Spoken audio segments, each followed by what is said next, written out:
Gila kan? DPR udah bela-belain belusukan ke pabrik ban Michelin di Cikarang. Tapi hasilnya apa? Perusahaan tetap kekeh mau PHK 280 karyawan. Katanya sih alasannya cuma satu, penjualan anjlok. Yo, what's up warga digital? Balik lagi sama gue di Kipas, kabar Indonesia paling panas, 4 November 2025.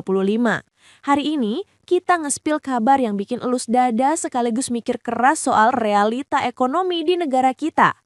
Oke, kita mulai dari Cikarang. Pabrik ban sekelas Michelin atau PT Masa tiba-tiba ngumumin PHK 280 orang. Wakil Ketua DPR Dasko bahkan sampai turun tangan minta PHK dihentikan. Ini make sense nggak sih? Di satu sisi, Menperin bilang PMI manufaktur kita naik ke 51,2, alias lagi ekspansif, dan pemulihan industri katanya solid.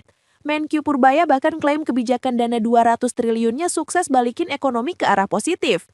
Terus, kenapa pabrik sekelas Michelin malah rontok? Ini klaim versus realita, guys.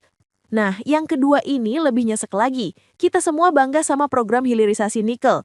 Tapi data Kemenaker ini bikin merinding. Sepanjang 2019 sampai 2025, tercatat 104 kasus kecelakaan kerja di industri nikel. Dan yang paling parah, 107 pekerja meninggal dunia. Gila kan? Penyebabnya apa? Kata pengawas ketenagakerjaan Kemenaker, karena nggak ada SOP K3 dan supervisi internal perusahaan nggak jalan. Ini bukan cuma soal ekonomi, ini soal nyawa manusia. Wahana Lingkungan Hidup Indonesia alias WALHI udah manti-wanti kalau ambisi hilirisasi cuma ilusi kesejahteraan yang ngorbanin pekerja. Dan ini buktinya.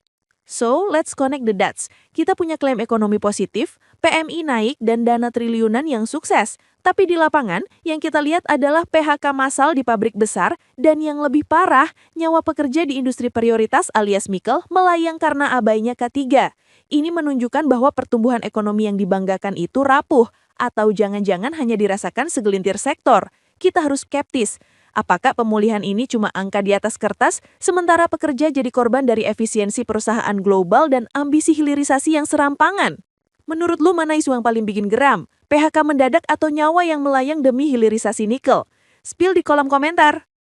Jangan lupa, jadi anak muda itu bukan berarti cuek. Justru kita yang harus paling berisik dan berani make a difference.